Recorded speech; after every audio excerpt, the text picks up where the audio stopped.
What is up, and welcome back to 24 Minutes of A24, the podcast that takes a look at the A24 library 24 minutes at a time. I'm Ethan Simi. And I'm Ben Lawhorn. This week on the pod, we're trying to deliver some pizza and avoid the gate to hell as we talk about Slice. When a pizza delivery driver is murdered on the job, the city searches for someone to blame. Ghosts? Drug dealers? A disgraced werewolf? Who knows, because this movie is not worth watching. This movie came out in 2018, directed by Austin Vesely. It's 82 minutes long, and it starts Chance the Rapper, Zazie Beetz, and I put Paul Scheer on here because we'll talk about it. I think he's like the best part of this movie. Yeah. There's like, how are you, Ben? It's always an interesting energy. We record pretty late, like a little behind the scenes. We record pretty late, both of our times. Yeah. Usually the night before the pod goes live, and when it's a movie that neither of us are like super amped about, it's always a little. It's, energy's just a little off. Yeah, it's a little different. There's like, I'm constantly fighting the urge just to say like, don't watch this. See you next week. You know what I mean? Like that's kind of. It's good podcasting right there. Yeah, it's really good podcasting. Like someday we'll finally have a 24-minute pod, and it's going to be about a movie that's something like this because we're just like we can't talk about this at all. Yeah, it's a strange energy because I want to be here for the pod. Mm-hmm. I want to be entertaining, all that kind of stuff, but knowing what you're walking into is just like, oh fuck, man. this is you said it best where this movie is 82 minutes and it feels like 6 hours. It's wild. I said that as we were typing up the notes, and I generally try to save remarks like that for the pod. That's kind of signature mark of our pod is we don't talk beforehand. We go in blind and generally don't know what the other person thinks, at least to great detail. And it just slipped out. Sometimes the truth just comes out of you, whether you like it or not. You can't help it. There's really no housekeeping. There's one thing I wanted to mention. A good friend of ours, Sophie Holsinger, a contributing member of the Movie Draft podcast over there, did happen to walk by the set of Marty Supreme, the new A24 movie starring Timothée Chalamet. They essentially turned a block in Brooklyn, I believe, into 1950s New York. It looked sick. It looked awesome. It looks pretty cool, and this is going to sound dumb, but it's just like, I'm always amazed at actors. How you just like switch from being Bob Dylan for a couple months to now you're just like, now you're doing this. Like it's kind of crazy. So, but the photos were super cool. Paul Muad'Dib Atreides. Yeah. To Bob Dylan to, I don't know, now Ping Pong Wizard. I guess so. Crazy Life of Timothée Chalamet, I guess. That's I would expect nothing less. The sets look cool. Yeah. I think that's kind of it. So, You kind of alluded to, like one day we'll have a 24-minute episode. This isn't going to be a 24-minute episode. I'll just say that. There are things to talk about. There are discussion points for sure. But can we... It's October. It's the first episode of the month. We have a couple spooky movies. Slice is one of them. We have a couple of new movies that are coming out that A24 has decided to release in the month of October. We thought we'd kick off with an easy one. Like I said, 82 minutes long. What did you think of Slice, Ben? I don't really even know where to begin the conversation, Yeah, it's kind of weird to wrap your head around this movie because it's not good, but it's not even like bad in a way that's fun, which is kind of a bummer. Like if it was more fun, I don't know if it was worse, I might be able to have more fun with it. But it's not like The Room bad where it's just like laughable. It's just like, oh, you guys, this is just a bummer. And to have like some notable people in there, Zazie Beetz, Paul Scheer, as we talked about. I don't know how much Chance the Rapper had acted. Chance the Raptor would be cool if he was a dinosaur in this movie. Can we replace him with a dinosaur in this film? If it was Chance the Raptor, I would have liked this a whole lot more. I think. I don't know. He just like maybe he's like kind of not the greatest actor, but again, like I'm not an actor either, so more power to him for doing it. But yeah, I don't know. The storyline was weird. The effects were weird. It kind of felt like is this R-rated? It must have been R-rated, right? It's a great one. It is R-rated. Yeah. I think they say fuck like a ton. Yeah, that's true. Yeah. It just feels like an R-rated Disney original movie. Like on the Disney Channel or something like that. Like it just, that's kind of the vibe it was giving me, and I didn't love it. So I don't know. I asked my partner before we watched it because it was $6 to rent it, Uh-huh. or it was like $12 to buy it. And it's like, should we just buy it? Like, it's only, no, it's not that much more. It's only You double know, the cost. it's double the cost, but it's like, whatever. She's like, do you think we're ever going to watch this again? And I was like, I don't think so. Yeah. Based off of what I'm seeing so far, probably not. And needless to say, I'm glad I only spent $6 on this movie. Yeah, I remember we were trying to delineate that as well of like, hey, when do we rent this movie? Because I think after you made that decision, we rented it on Fandango at home, and you so graciously allow me access to that only if I provide you with a digital code like once a month. So the penance every once in a while. Exactly, you got to keep the supply going. You got to mainstream the supply. And you were basically like, when do we rent this? Because we're only gonna have 48 hours to watch it. Honestly, I think it's great. I think your Fandango at home profile looks better now that this movie has went back into the digital gates of hell. Yeah, for sure, without a doubt, it's a better look. Left, yeah, He came in at left. Yeah, I think this movie's terrible. I gotta be like, I don't really know what else to tell you. I really feel like, I recently saw Joker Folie à Deux. Have you seen Joker Folie à Deux yet? No, I have not seen Joker Folie à Deux yet. So, I rated both of these films 1 star. Wow. And this is just a wild dichotomy of cinema, to be honest with you. But I feel like the TikTok that I made for Joker Folie à Deux, I could totally do for Slice, where I was just like, it's bad. Like, I don't know what to tell you. Yeah. Like, here's all the bad things about this movie. There is one like saving grace about this film that we will get to that I legitimately was like, this is great. I love this moment. Unfortunately, it doesn't come until about minute 81. And that's a travesty. You mentioned Chance the Rapper. I don't know. I have a lot of questions. Obviously, we're not doing true cinema yet, so I kind of want to just like stick broadly and talk about the film. I think the narrative is incredibly just like incoherent. Yeah. It just like literally doesn't make any sense. I don't understand any of what we're doing in this movie, to be honest, and like I don't understand the lore. And I wonder if they took a few minutes to be like, this is the lore, like this is why ghosts are alive. Maybe I would have understood it more. I just think the concept is like dumb as rocks, to be honest. Like, there's alive ghosts working at pizza parlors. I don't get it. Yeah, why some of them were alive. Like, why are some of them like part of society and others are like shunned to ghost town? Yeah, I don't understand that at all. It's so weird.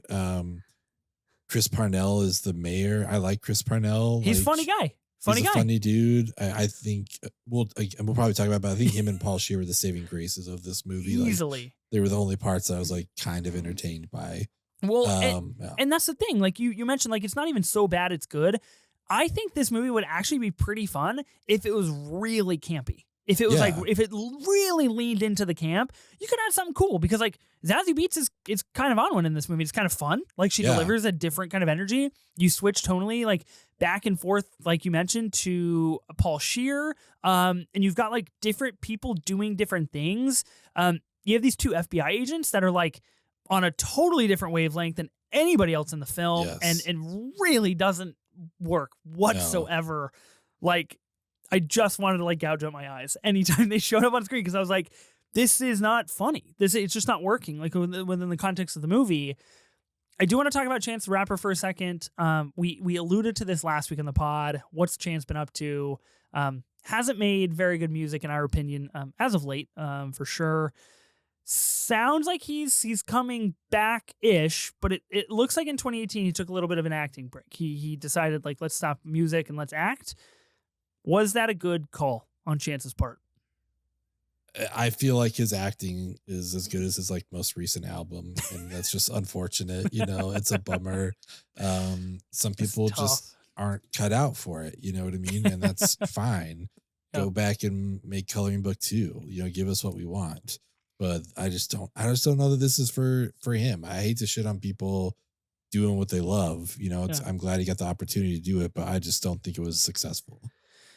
Like I couldn't act in a movie, but seeing Chance the Rapper in this movie, I'm like, maybe I could take a stab at it. Yeah. Maybe it's not so far out of grasp.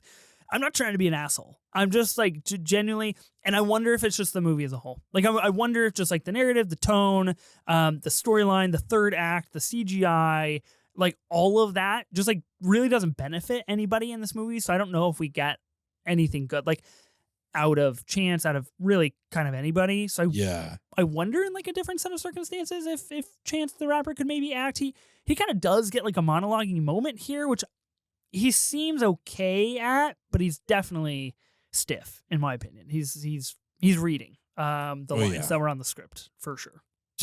I'm curious what aspect of this film, in your opinion, got it greenlit? Was it Austin Vesely being like, hey, I can get Chance to be in this? And they're like, oh, okay, like, okay, but we'll take him. I got Zazie Beetz. Like, okay, we'll take her. Like, I wonder what it was. I don't know, because that's the thing. Like, if he's selling this movie on Chance is in this movie for like 20 minutes tops. Yeah. He's not in very much of this movie. Like, we're going to spoil this movie. So if you really don't want to be spoiled, I guess like don't continue. But like, he's the guy. He's like a werewolf, and he's the fall guy for the murders, but he's not actually committing the murders. And he's under a helmet for the first 35 to 40 minutes of this movie. And it's supposed to be like this big reveal of like, look guys, it's a superstar. It's Chance the Rapper. I hate to break it to Austin Vesely and anybody who invested in this film. Chance the Rapper's never been in a movie before. So like you have zero cachet for that whole scene where you have nothing, because it's like, oh cool, it's Chance the Rapper. And here's the other thing. I legitimately thought that we were going to get a very campy breakout, like Chance is going to start rapping about witches and ghosts and werewolves. And I was like, I'm kind of on board. Like, if that's what he's going to bring to the table, do it. And he never did it. Big disappointment. His head is 10 times bigger than anyone else's on that poster. And it's insane. Yeah, the way they pitch it, it's crazy, because he's not there enough. There's just, or maybe he's there too much, you know what I mean? But for what they're trying to pitch, like, he's not there. But I just don't know. Like, I'm looking at Zazie Beetz, and like in 2018, so you have to assume this movie's in 2018. It probably shoots in 17. In 17 and 16, like, she's not really in a lot of stuff that people would know. Like, she's still figuring out what she's going to be in. She gets a big break in 2018 being Domino in Deadpool 2. Slice comes out immediately after that in the same year.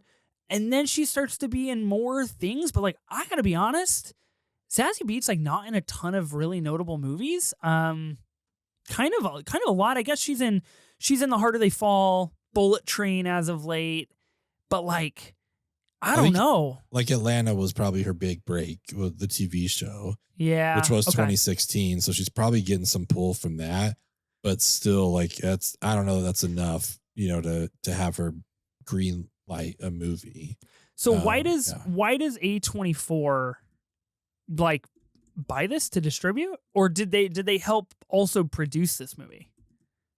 I mean, that's a great question. I don't know. I'm going to look up the wiki in live time. We're going to find out.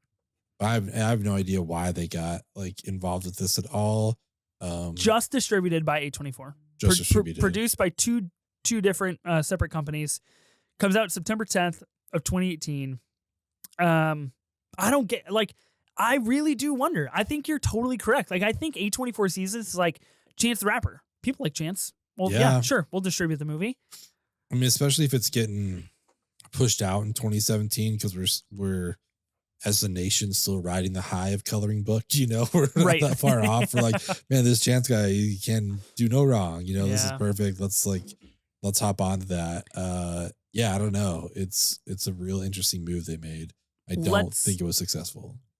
Don't think it was successful at all. While we're talking broad strokes, and I have a couple more broad strokes questions before we do True Cinema, can we also quickly mention two people that are in this film, that are billed in this film, that show up, one of them for 2 scenes and one of them for 1 single scene with maybe 3 lines. Of course, I'm talking about Joe Keery. Comes into this movie in the very beginning, and then at the very end, and then you get Hannibal Buress, who is like just there. He's like talking to Zazie Beetz' character and pouring a cup of coffee, and then we never see him again. Never. I don't understand anybody's relationship in this movie. I don't understand why anybody cares about anything else or how anybody is connected. Zero narrative around that. No, none of it makes any sense at all. Even with Paul Scheer, like being the owner or the whatever, Yeah. running this pizza shop, and like his employees, like their relationship is awkward. Perfect pizza. Yeah, perfect pizza. Yeah, none of it makes sense. Like Joe Keery, like they're having him play like this fumbling. Oh, I'm always late to the event. Like But he's whatever, just not in the movie. He's just like, Yeah, I don't get it. yeah. It did. None of this made any sense at all. Speaking very quickly to the campiness, they tried it with one aspect. They tried it with this idea of like the big cheese. The drug dealer in the city is called the big cheese, and like Yeah, he has packets of drugs that have like a drawing of a cheese brick on them, and everybody's like, oh, it's the big cheese. The cops refer to him as the big cheese. It's funny the very first time you're like, oh, cool, like we're going very camp. And then you immediately realize that they're actually not. And someone just was like, hey, it'd be funny if his name was a big cheese because pizza. because pizza. Yeah. What if it was like Parmesan cheese? All right. That's yeah, literally yeah. it. I am just perplexed. But you're right. I'm perplexed. They should have done stuff like that and run with it and like really dove into the campiness, and they just didn't do it. I agree. They should have just kept that kind of going. I would have loved more Hannibal Buress or Joe Keery in this movie. For sure. I think that would have been cool. Ludwig Göransson does the music. What the fuck? Does he really? That's amazing. He's one of the artists listed on this what the fuck? credits here. That's again, I'm not trying to be mean, but like that's interesting. You know, it's fascinating to me. So I wonder if Ludwig was already attached to the project before, of course, before A24 kind of picked it up. I guess 6 years ago now for A24, I'm sure their acquisition method was probably a little bit different than they do now. So I don't know, what their plan was there. Couple more broad strokes question. Was this a Barely Lethal type of project? Now, listeners may remember a few weeks ago we talked about this movie called Barely Lethal. There's a global conspiracy that we have uncovered with this film, and I quite honestly, I think it's like one of the funniest things we've ever done in our lives. Yeah. Felt like a real sleuth. Now, the reason I ask this question is because the director of Slice, Austin Vesely, directs 4 Chance the Rapper music videos and then immediately directs Slice. Little sus to me. That's all I'm saying. Yeah, and that's was kind of the root of like the green light question. Like, was this a chance project? He's like, I have a director now. Yeah, did he call in the favor of like, hey, Hannibal, do you have like 2 hours you can come be in my movie? I don't know. I'm very curious to understand the history of this film. But at the same time, I never want to like talk about it again.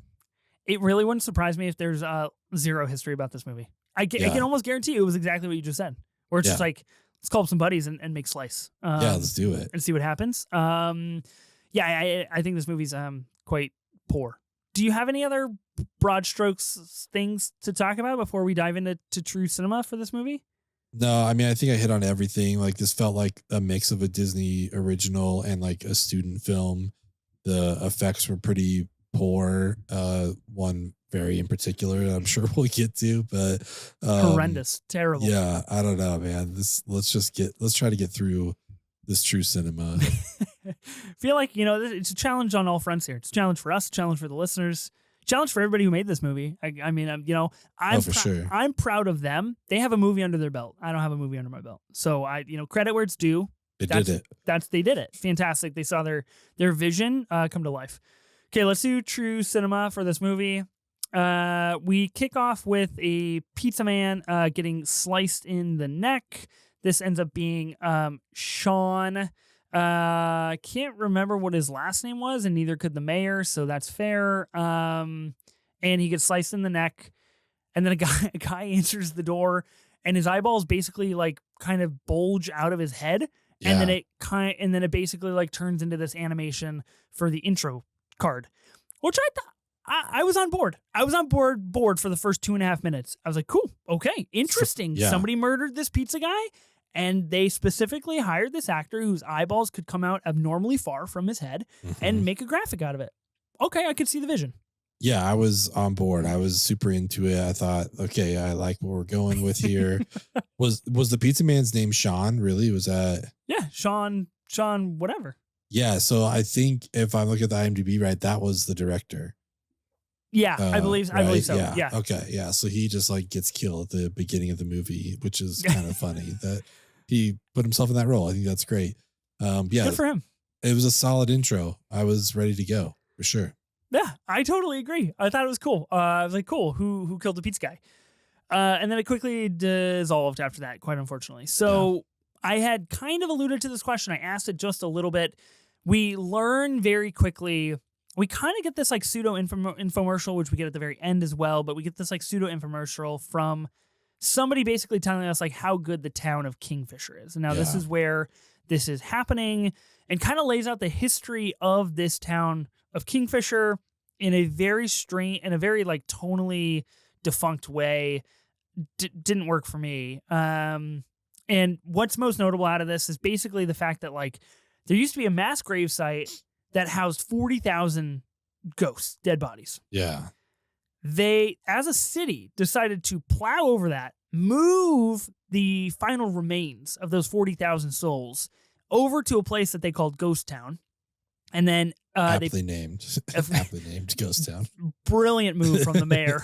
And then they basically create a commercialism hub of an outdoor mall, really. And this is where we find ourselves with Perfect Pizza. That used to be occupied by a Chinese place as well. And if you sense any hesitancy in my voice, it's because this narrative is exceptionally convoluted for an 83-minute movie. It's unbelievable. So what's the deal? I don't understand the ghosts. Why the fuck are ghosts alive? I literally don't understand. They never explain it. That's the thing. It's like, how are 40,000 people where this shop now stands? Like, there's just no way that there are 40,000 ghosts or whatever, which that sounds fine as ghosts, but then like we see them and they're just people. Like other people can see them.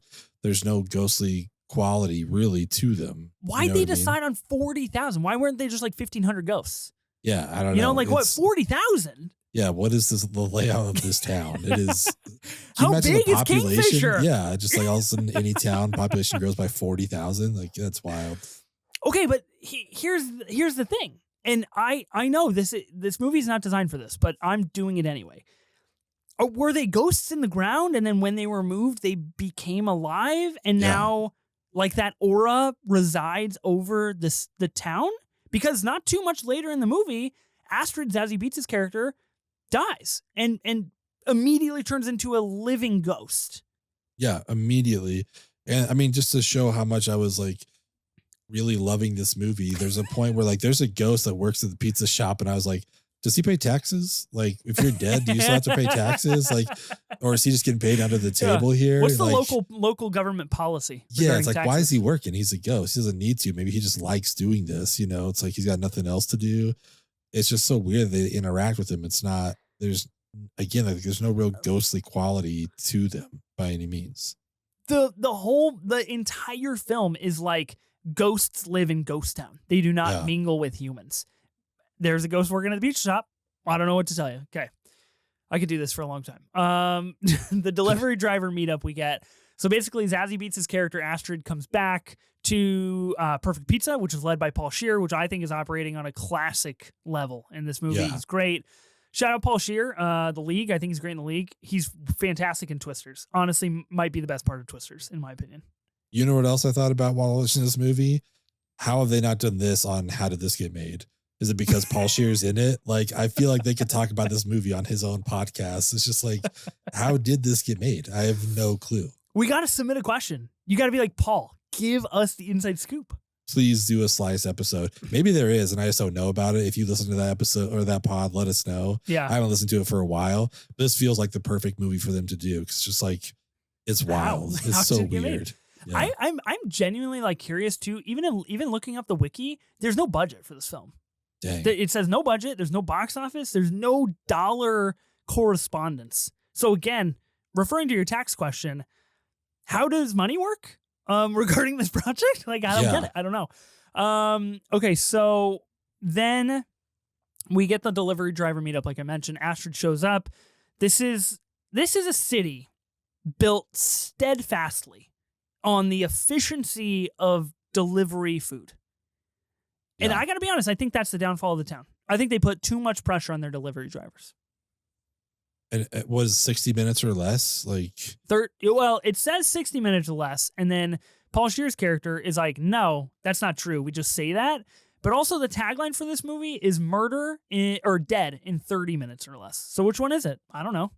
yeah, that's a horrible business model if you can't even come up with like exactly what your runtime is on getting these pizzas out. An hour seems wild for a town that doesn't seem that big, but I guess But there's if they have 40,000 ghosts. 40,000 ghosts. Yeah, maybe, yeah, the bounds are a little bigger than I thought. Who knows? I want to understand. I want to understand how Kingfisher works. How does the city of Kingfisher operate?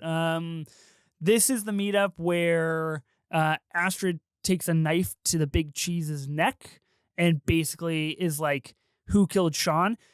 Let me ask you this. Why does Astrid care about Sean? Just because he worked at the same pizza joint? Were they sleeping together? Like, well, what's the backstory here? She's the only one that rides for this guy. Yeah, did we see the picture at this point that they're like next to each other? I don't know that we have. We don't see that picture until like almost the very end. Yeah, so there's no reason for her to be this invested in this situation. Also, it doesn't like seem, I mean, that awful because like the ghost still just like exists. Like you could still just talk to Sean. It logistically doesn't make sense. Exactly. Sean's there. He's in the city. Yeah. He's just dead. Who cares? We haven't been led to believe anything that he can't do now. He's just a ghost. That's it. Like that's the difference. There's no stakes for these ghosts. As far as we're concerned, they can operate on a human level. Yeah, it actually like kind of sounds like a good place to live because you just know you're not gonna like die. You just know that there's an afterlife because you just like stand over your dead body. You're like, oh, am I dead now? That sucks. Like, yeah. Tough beat. I got to be honest. Yeah, I'm proud of this conversation because we initially went from Kingfisher doesn't sound like a great place to live, and I think we're pro now. I think I would live there if I was on the edge of getting murdered, or I thought somebody was after me, or even old age. I guess. Yeah. Kingfisher sounds like a great place. Me and 40,000 other ghosts. And they have like 20 delivery restaurants, so like that's fantastic. Like. This feels like a booming metropolis that we just don't get to see. But there are so many delivery drivers that are there, and they're not like Uber drivers. Like they're for specific delivery restaurants. Drivers. Yeah, exactly. And there's just so many of them there. It's crazy. It's astounding. It's an incredible lore for this film that is just not fleshed out whatsoever. Then we get the Big Cheese interview where he talks to the cops, just horrid on kind of every level. And this is when another person ends up dying. Scooter, another delivery driver for Perfect Pizza, ends up getting murdered while Cheese is still like in custody of the police. And so he's like, oh, you guys gonna let me off? And the cops are like, hell no, we got all your cheese. Yep. And that was that. And then we proceeded with the film. Scooter seems like a good hang. Seems like a good time for sure. Loves to be with his much older girlfriend, as he clarifies. That was a good times. bit. That was a good bit. I like that bit. That was funny. Into it. I thought that was funny. It's just unfortunate. Everything else sucks the air out of like the good bits. Yeah. Okay, we get a corrupt mayor, basically money from these two women who are leading the charge on this, like support the 40,000 kind of a thing. Yeah. Very like far right vibes, which I appreciate their political commentary. It means a lot, especially in the context of ghosts and humans that we don't understand. They deliver all the money that this organization collects, and they deliver it to the mayor. And the mayor's like, "I love money," and they're like, "Yeah, isn't it awesome?" And then they laugh maniacally, and you're like, I don't get it. At least I didn't get it. This though did have one of the funnier like physical comedy bits because he's like painting the naked bust of that woman. And he threw the blanket over the top. We cut to him and he's like, we got to get the areolas just right, which is a funny line just in and of itself. But yeah, then he tries to cover it and he only covers her head. So we're just like staring at her chest the entire time. It's like, that's actually really funny. I like that. Yeah. It was good. And then, like I mentioned, Astrid dies. She comes into contact with Sean as a ghost. I don't remember how she got there. Do you remember how she got there? Oh, it's a great question. It's been forever since I've seen this movie, so I can't remember. It happened and then it hours. left.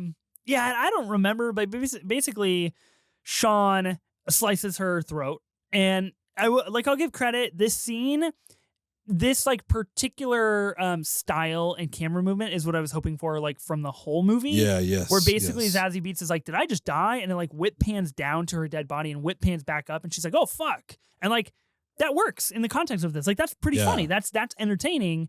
And it lasts for 4 seconds. It's and the then only thing, yeah. And then we're back to like, isn't it great to be a ghost? And she's like, yeah. Yeah. And that's it. It's this like little hint of what could have been, you know, it's like this kind of humor. Someone there was able to write something like that worked, but that just like it's missing in the rest of the script. It's such a bummer. Then Sadie gets kidnapped, a character we haven't even talked about yet. This is a news reporter for the Kingfisher Chronicle, I believe. Oh yeah. Honestly, you wrote this note down. I was like, who's Sadie? I don't remember this. But yeah, okay. She's the reporter. So she is a reporter. And she's basically on the beat. She's like her own, you know, her solo version of Psych. She's like, yeah, I'm gonna hit the books. I'm gonna figure out who's doing these murders. Come to find out, there was a werewolf that used to live in town. I'm just quick sidebar. How do werewolves live here? I don't know. Hard to say. Yeah, no idea. Nobody knows. We got. And why is there only one? Why is he the only werewolf? Why was he driven from town? It doesn't make any sense. Like, is it supposed to be some sort of like racial allegory? I have no idea. But we have Sadie on the street here, much like our Sophie on the street. You know, she's just getting the news. She's down there with the people. She is down there with the people. She's putting in the work. She's figuring out that basically the werewolf got kicked to the curb from the city back when the Chinese restaurant occupied the same space that the Perfect Pizza occupies now. And yummy. Yeah, yummy. Great name for a Chinese restaurant. I do want Chance's shirt. That yummy shirt is cool. Cool shirt. Great merch opportunity. But yeah. Great merch opportunity. Good posters for this movie too. Outside of the initial poster, if you go on Letterboxd, if you're a patron, you can change the poster. They have spoofs on Little Caesars, Pizza Hut, and Domino's. Nice. And they're good. It's unfortunate, you know, that the poster is like the best part of the movie. So Sadie finds out that the werewolf has essentially come back to wreak havoc on the same location. We don't know why. We don't know what's going on. And I don't think Sadie really does either, because then Chance the Rapper is like caught, and then he talks his way out of it, and then he captures Sadie and basically has a very high stakes moment of like, you're going to do what I want you to do. You're going to let everybody know that I'm not killing people. And she's like, I already know it. See you later. And Chance is like, oh, you're not going to do what I want you to do? And she's like, no, fuck off. And then leaves. Confounding scene. Yeah, it doesn't make any sense. I mean, she put this together through some photos in newspapers and saw the chances of a delivery driver where old delivery drivers were getting killed and all that stuff. And then, yeah, we get this scene. It's just like, what happened? What just happened here? I don't know what I just saw. This comes my favorite line of the film. Happens after this, Sadie kidnapping. Basically, right before we go into the basement, right before we go into the third act of this film, which is just mayhem, absolute nonsense. There's this guy named Carl in the basement. He's also a ghost. How is he there? I'm not quite sure. And he is a janitor that doesn't realize he's dead. Again, I have a lot of logistical questions. Do you not know that you die? Because you come back as a ghost. Yeah. That's what it seems like. He's kind of protecting a gateway to hell down there. He knows about it. He knows the history, the lore. But right before we get to this moment, there's kind of a team meeting with the Perfect Pizza crew that is now small in numbers. And this is where Paul Scheer's character really shines, in my opinion. And his name is Jack, and the ghost's name is Joel. And whatever they're talking about, I can't remember, they're talking about like delivering pizzas or something like that.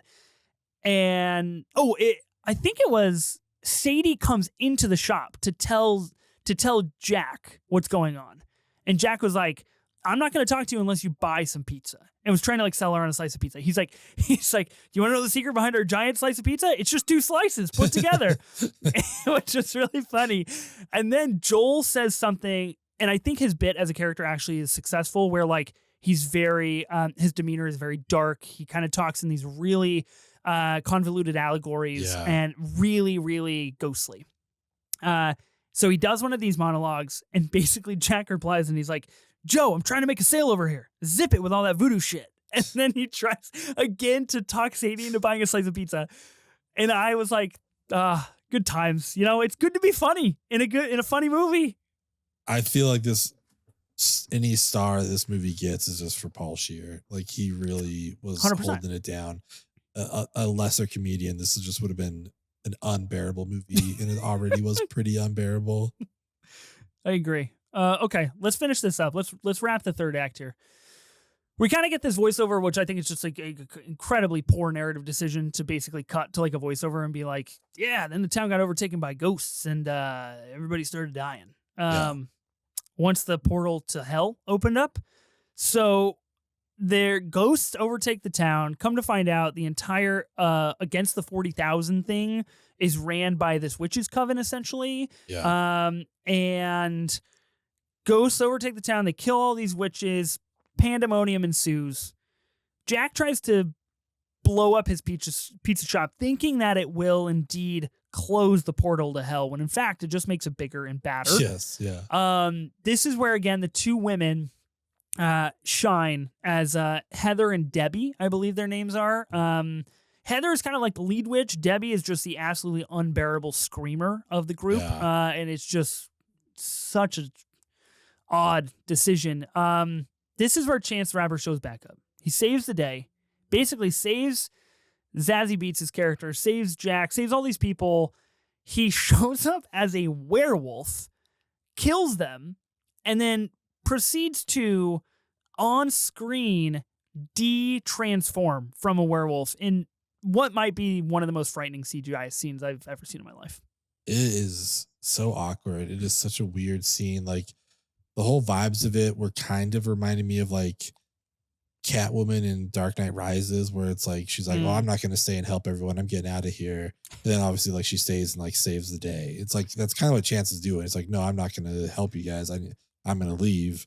And then just like shows back up. He's like, "All right, I'll be a werewolf for a little bit. And I'll kill these people." It's like for some reason, the witches can't kill a werewolf. It seems like they can take care of ghosts and humans, but like not werewolves. So yeah, so they kill Chance, who's just wearing like the worst prosthetic, right? Like terrible. It's just like it looks so bad. It is awful. And it's like one of the few times where I'm like, maybe they should have done CGI because like this just does not look right at all.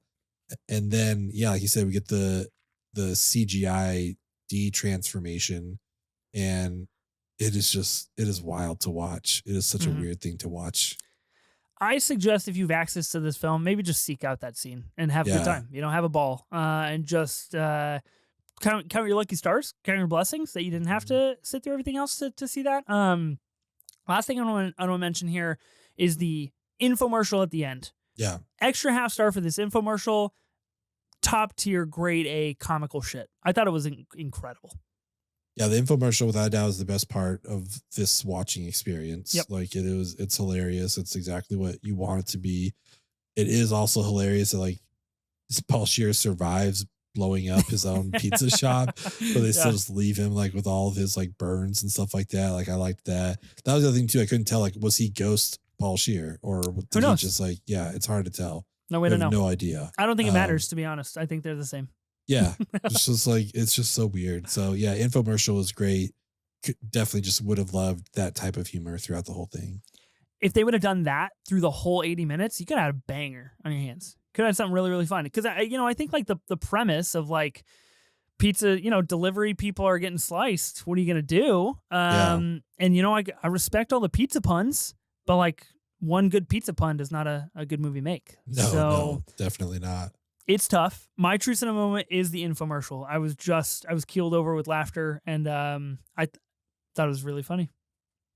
Yeah, I don't know how you can't pick that. Like nothing else in this movie is to do something different. I'll do the physical bit where he tries to cover the painting and he doesn't. Like that got me. That was funny. But yeah, the infomercial is the best part of this thing. Yeah, it really is. It's good stuff. All right. Unfortunate. Pretty rough. Yeah, it's bad. It's probably a reason we haven't covered Slice in the prior few years that we've been doing this pod. All right, let's do A1 acts. Of course, we've got to do rappers as actors. There's no other way around that. We'll see how this goes. Okay, we've got Chance the Rapper and Slice, of course. Ice Cube in Friday 21 Jump Street, Eminem in 8 Mile, Will Smith in Everything is what you wrote down here in the notes. Yeah, I was like, I don't know which movies of his to name. I was like, whatever, Will Smith.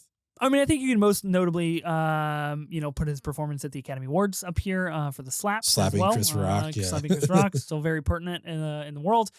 Machine Gun Kelly in The Dirt and Jack is Forever. I'll put him in the Jack is Forever squad. Okay. Let's see, Kid Cudi in X and Trap. Wow, I haven't read the short list yet, so this is really thrilling for me. Travis Scott in Aggro Drift. I knew that was on there. I gave that one to you. Gucci Mane in Spring Breakers. We've talked about that one before. Andre 3000 in Semi-Pro and Showing Up, the Kelly Reichardt film. He's also in that movie. That's right. Yeah, he's also played like Jimi also Hendrix. in High Life. He's also in High Life. That's right. By Claire Denis. Yeah, look at the A24s. RZA, Funny People, Tupac, Poetic Justice, and Ludacris in the Fast and Furious franchise. Will you allow me to extend beyond the rapper threshold and just choose Lady Gaga in A Star Is Born so I could be just like tangentially next to Bradley Cooper? For sure. Yeah, if that's what you want to do, that's fine. 1,000,000%. That's what I'm doing. Everybody in that film should have won Oscars. That's just plain and simple. You know what I thought you were going to pick that I left off because I thought you were going to do it? I'm just not smart enough to think off the list. Wahlberg in Boogie Nights. I thought for sure you're going to go with Marky Mark. Oh, yeah, should have done it. Really good one. I'll do him though for you. Okay, I'm gonna do Wahlberg, either in Boogie Nights or Rockstar, Fear, the other guys, whatever. I think Wahlberg's a good actor. Fucking The Departed. I mean, one of the best line deliveries ever in that movie. What's your excitement levels for what's his new movie called? Flight? What is it? Flight Captain? Oh, I am the captain now. Where he's something bald like that or whatever. I finally saw the trailer. I feel like we talked a few weeks ago about this film, and I was like, I haven't seen the trailer yet. Now you saw it. I saw it. I'm so fucking on board, dude. I'm so on board. It looks so good. It does. It looks kind of crazy, but I'm here for Wahlberg. I'm here for it. I think it's going to be fun. I think it's going to be really, really fun. I want to know what that movie is called. Yeah, what is it? God, Mark Wahlberg. Just, how we fall from good graces. Tough. Tough beat. I don't even know. It's literally not on his... It's not on his IMDb? It's literally not on his IMDb. What the hell? Wow. What's going on? It's not called. No, it's not the $6 billion. Flight Risk. Why is it not on his IMDb? Where is it? Upcoming for the actor. Oh, I was looking at producer. Okay, I reiterate, not smart enough to choose something off list. But I don't know. He's also like remaking $6 Billion Man and as Steve Austin. That's crazy. What's this movie? Balls Up. Two fired marketing executives attend a soccer match, leading to drunken antics that make them fugitives hunted across the country. Guess who's directing that film? Todd Phillips? Peter Farrelly. Oh, really? Yes. Oh, okay. Interesting. That is just wild. What a world that Mark Wahlberg is living in. Holy smokes. And Play Dirty, which is a Shane Black movie. Is Wahlberg coming back? Maybe. Is he on the ups? Wow. God, incredible stuff. I'm glad you chose him for the list.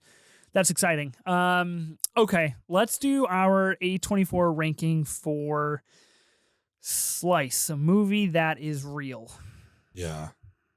Like, is the infomercial worth giving it a D-? Like, or is Paul Scheer worth giving it a D-? Like, that's kind of what I think. Mm-hmm. Like, Barely Lethal didn't have any redeeming qualities to me. I think that's why I gave it an F. Jessica Alba was hot, though. That was the thing. But it wasn't enough to get out of the F territory. Yeah. So I'm trying to wonder here, like, was Chris Parnell and Paul Scheer in the infomercial? I think those three things. I'm going to give it a D-. Okay. But God, it's like really teetering on the edge there of an F for sure. I've never seen you struggle so hard to be like, is it a D- or is it an F? Like, I want to give them the benefit of the doubt. I'll give it D-. All right, I'll go with the F. I don't think it's an F to topple it over. I just don't. I just like hard no recommend for me. I don't know what A24 was doing here. I don't know what anybody in this movie was really doing here, and I don't understand how this movie works. I don't understand why it exists. I don't understand the lore of ghosts, and I don't think the writers understand the lore of ghosts. To be honest, no way. There's no way. It's impossible to know. It's impossible to know. We'll never know. One of life's great mysteries. It's like the eighth wonder of the world. Like, how do ghosts work in Kingfisher? We'll never know. I genuinely hope that someday in your critic career, you're on a red carpet and Austin Vesely comes up and you can be like, hey man, I got a fucking question for you. How the fuck did the ghosts work in Kingfisher? Because like it doesn't make sense. There's 40,000 of them in there. Like that's what I want you to hit him with. Nothing about chance, nothing about anything like that. Just gotta ask him about the ghosts and Slice and how it works. Whatever movie he's debuting in 2028, 10 years after Slice, just fuck that movie. I just want to know about the lore of Kingfisher. Seriously. Like, tell me everything you know. And you know what? Quite honestly, it wouldn't surprise me if he was like, fuck if I know. Honestly, like, I don't know. We got Chance in the movie. Who cares? Yeah, exactly. That's all we needed. That was it. Oh my God. That was it. Crazy. Terrible film. Okay, next week on the pod, hopefully not a terrible film based on early reviews, based on early screenings. We're talking about the new A24 movie, A Different Man. This is starring Sebastian Stan, Adam Pearson, and Renate Rensby, I believe. Oh, okay. Nice. A lot of people excited about this movie. It's out in limited form right now, I believe. I don't really think it's getting like a huge wide release, but it's out there. We're going to talk about it. Nice. Yeah, I'm really excited to watch this movie and to talk about it. Always here for Sebastian Stan. Yeah. Yeah. I'm excited. Two Sebastian Stan movies, performances coming out in the latter part of the year. Of course, we have A Different Man, and then we've got The Apprentice coming out soon as well, which is just two very, very different things, modes of operation. So you got to hand it to Sebastian Stan. Why am I drawing a blank? What's the one with Julianne Moore that we watched, the A24, where they have the dancing scene in the bar? Sharper. Great scene. Sharper. Yeah. I was like, I want to just throw that scene on. I don't want to watch that movie, but I want to watch that scene Such an now. average movie with an incredibly hot dynamic and a ripping dance scene. Yeah. Look up the bar scene in Sharper. What was their thing? They were mother-son, weren't they? That's yeah, I think that's what they were playing, but they were like right, but together. They weren't actually mother-son. Yeah, exactly. Because when they like start hooking up, it's like, oh, this is weird. I remember that. God, Julianne Moore, hot for life, hot forever. Yeah, unreal. Wow. Yeah, crazy times. She did it. What are your thoughts on? Actually, what are your thoughts on Julianne Moore? That's all I want to know. I don't care what you think about Slice. I want to know what you think about Julianne Moore. That's the real question. Yeah. I just rewatched Big Lebowski the other day. Like she's so fantastic in it. And David Thewlis, like Lupin. I always forget he's in that, so he's great. Let us know. We're on Twitter and Instagram at 24 Minutes of A24. You can also watch us on YouTube. Subscribe to us there. New episodes every Friday. Every Friday. Friday. Rain or shine, bad movie or good movie. Every Friday. Yeah, we'll be there. So yeah, thanks everyone for your support. We appreciate it. I am Ben Lawhorn. And I am Ethan Simi. Spring break forever, bitches.